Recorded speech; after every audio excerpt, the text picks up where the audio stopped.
اللہ اللہ اللہ اللہ اللہ اللہ اللہ اللہ۔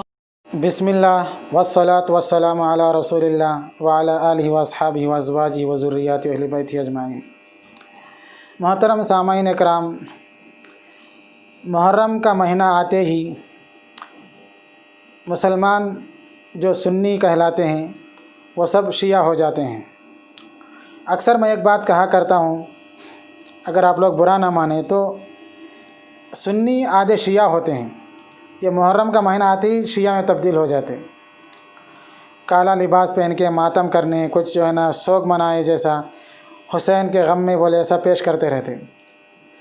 اسلام کی تاریخ میں بہت سارے شہید ہوئے، لیکن شہادت کے بعد ان کے ورثاء کبھی انہوں نے ماتم نہیں کیا، کبھی بے صبری کا مظاہرہ نہیں کیا، لیکن اپنے مسلمان کے نام سے مسلمانوں میں ایک ایسا فرقہ ہے جو اپنے آپ کو شیعہ مسلمان کہتا ہے۔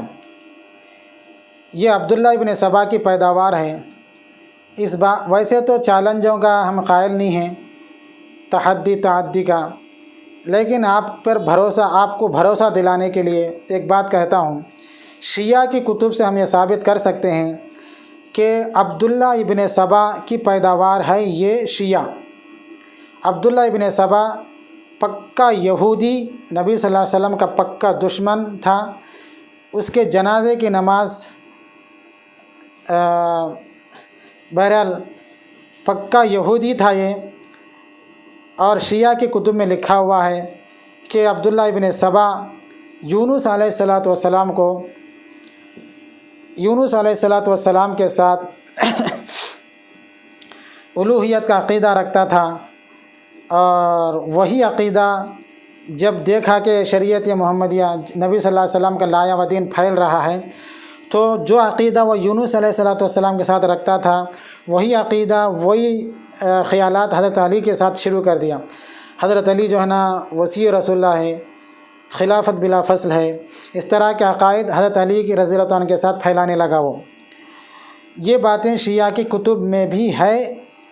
شیعہ عبداللہ ابن سبا کی پیداوار ہے، یہ ہمارا ان کو جو ہے نا چیلنج ہے۔ اگر کوئی شیعہ یہ بات دلیل دکھائے تو ماننے کے لیے تیار ہے، تو ہم بتانے کے لیے بھی تیار ہیں ان کی کتب سے، انہی شیعہ کی کتب سے۔ بہرحال تو شیعہ جتنے بھی ہیں یہ ایرانی عبداللہ ابن سبا یہودیوں کی پیداوار ہیں، جسی نے جو ہے نا یہ ماتم کرنے، حضرت علی رضی اللہ عنہ شاید الوہیت کا یعنی خدا ہونے کا دعویٰ کیا، اور یہ جتنے بھی خرافات ماتم کے نکالے سب عبداللہ ابن سبا کی جو ہے نا دین ہیں۔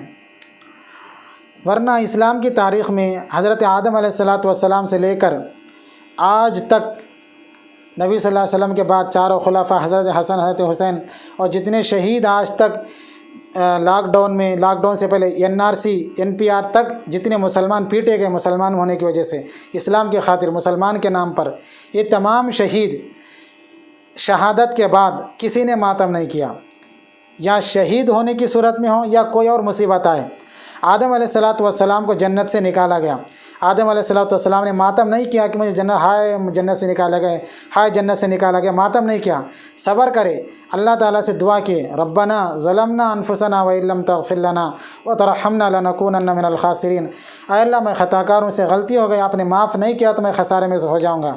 ماتم نہیں کیا، صبر کیا، اللہ سے استغفار کیا، اللہ سے دعا مانگی۔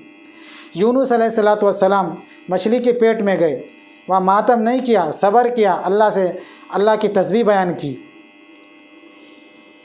اسی طرح جتنے بھی انبیاء علیہ السلام کو واقعات ان کے ساتھ مصائب پیش آئے، حضرت ابراہیم علیہ السلام کو آگ میں ڈالا گیا، ماتم نہیں کرے، صبر کرے، اللہ سے مدد مانگی۔ نبیوں کو چیرا گیا، ماتم نہیں کرے، صبر کرے۔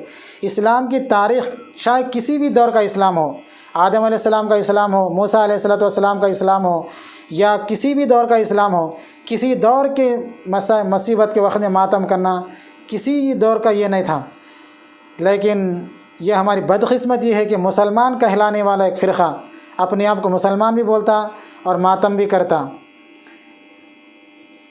ایک تو ماتم کے نام سے ماتم کرنے کا لبادہ اڑتا اور خوشی میں جوس شربت بھی پیتے رہتا، تو لہٰذا شریعت محمدیہ میں کبھی بھی جو ہے نا ماتم نہیں ہوا، صبر کیے گئے۔ اللہ تبارک و تعالیٰ نے یہی ہمیں سبق دکھایا قرآن میں، وَاسْتَعِینُوا بِالصَّبْرِ وَالصَّلَاةِ، صبر، اللہ سے مدد طلب کرو صبر اور نماز کے ذریعے۔ بس صبر کرنا اسلام میں ہے، ماتم کرنا اسلام میں ہے ہی نہیں۔